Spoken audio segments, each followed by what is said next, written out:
Dough, जबकि कबूतर को realizing the danger to which it was expose, और कबूतर को खतरा क्या हुआ, रियलाइजिंग मतलब महसूस होने पर वह क्या हो गया, एक्सपोज द फ्यू सेफली आवे, सुरक्षित रूप से उड़ गया, सुरक्षित रूप से उड़ गया, है ना। जैसे ही कबूतर ने देखा कि उसको खतरा महसूस हो रहा है तो वहाँ से उड़ गया, है ना, सुरक्षित स्थान पर।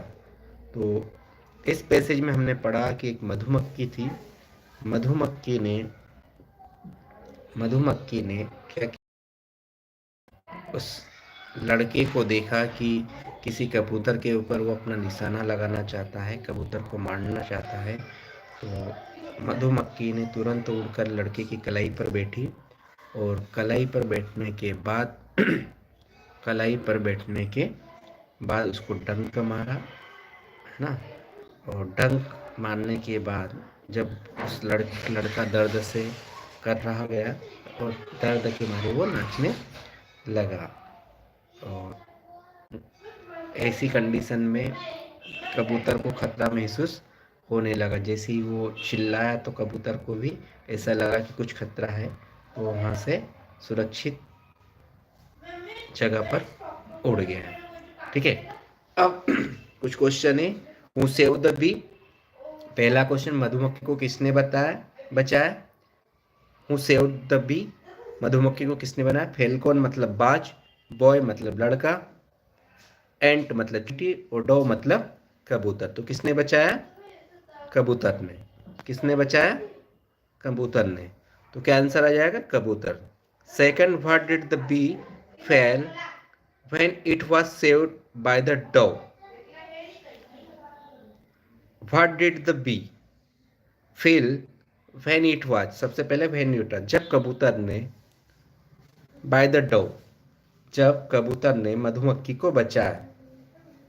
तो what did the bee feel, तो मधुमक्खी को कैसा महसूस हुआ, मधुमक्खी को बचाया तो उसे कैसा महसूस हुआ, है ना। जब उस लड़के ने मधुमक्खी को बचाया था, है ना, तो मधुमक्खी को कैसा फील हुआ, प्राउड हुआ, गर्व हुआ, ग्रेटिट्यूड हुआ, समझाया था, यदि ध्यान रखा, ग्रेटिट्यूड हुआ मतलब आभार या कृतज्ञता हुई, गिल्टी हुई या दोष लगा उसको कि वो अपने आप को दोषी मानने लगा, या डिसअपॉइंटमेंट या निराश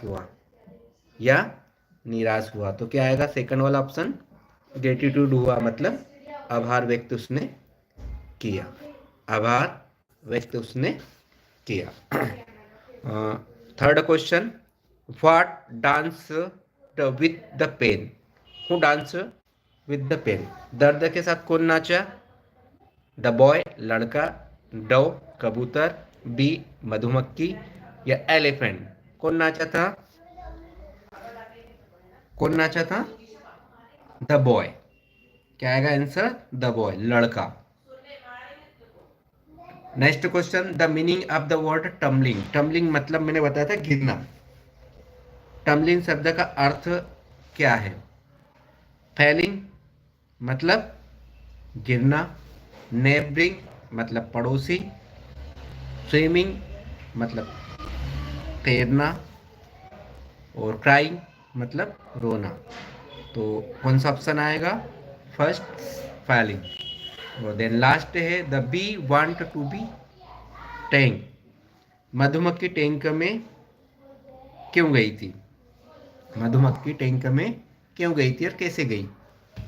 तो क्या आंसर आएगा, टू क्विंच इट्स थ्रस्ट, अपनी प्यास बुझाने के लिए, टू मीट अनदर बी, या किसी अन्य मधुमक्खी को से मिलने के लिए, या टू सेव द डॉग, या कबूतर को बचाने के लिए, या टू बाथ या स्नान करने के लिए।